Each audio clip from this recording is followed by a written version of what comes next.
दोस्तों, कैसे हैं आप? उम्मीद करता हूँ बहुत अच्छे होंगे। और मेरी बेस्ट विशेज आपके साथ हैं। आज मैं बात करना चाहूँगा आपके साथ मुंशी प्रेमचंद के बारे में। मुंशी प्रेमचंद एक महान लेखक हुए हैं हमारे हिंदी जगत में। आज उनका नाम अमर है। उन्होंने बड़ी कठिनाइयों में अपना जीवन बिताया और धीरे धीरे स्कूलों के इंस्पेक्टर बन गए। आर्थिक अभाव उन्होंने बहुत देखा। अंग्रेज़ों से पहले का शासन था, तो उन्होंने अंग्रेजी शासन भी देखा और बहुत सारी परेशानियों का सामना करते हुए सरकारी पद पर पहुंचे।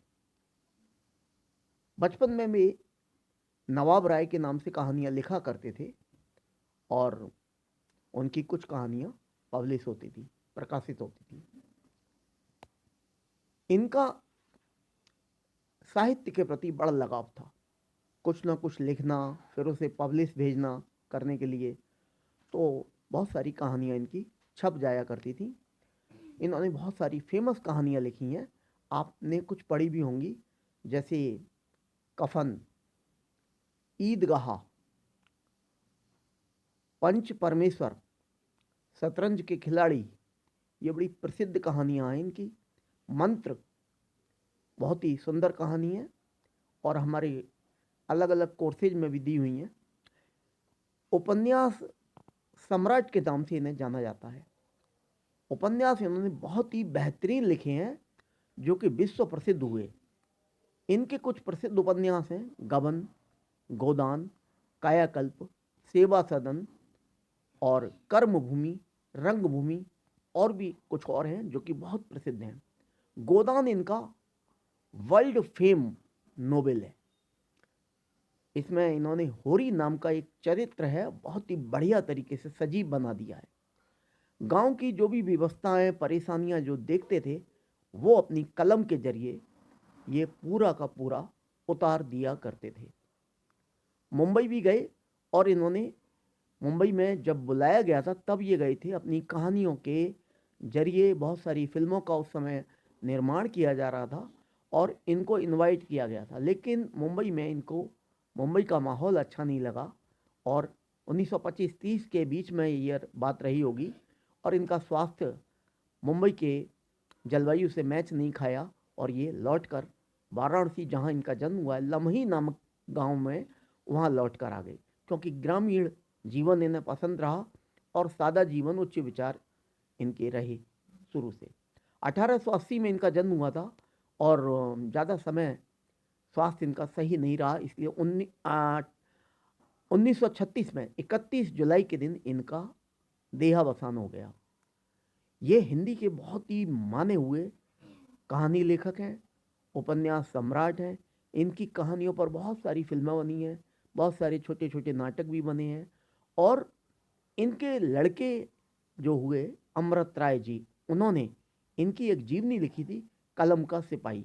वो भी एक लेखक रहे हैं और अभी हाल में कुछ वर्ष पहले उनका निधन हो गया। आज इनके परिवार में जो दूसरे लोग हैं, यानी कि पौत्र और पौत्रियां, इनके लेखन की रॉयल्टी इनकम इनको मिलती है।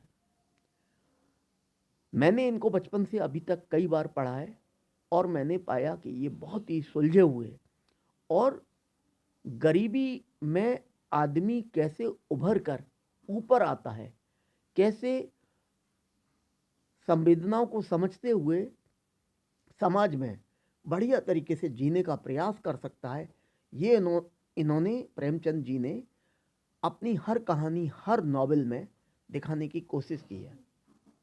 इन्होंने इतना आर्थिक अभाव देखा कि बहुत ज़्यादा, और समाज में सिर्फ किसी के कहने भर से इन्होंने एक विडो महिला से शादी की थी।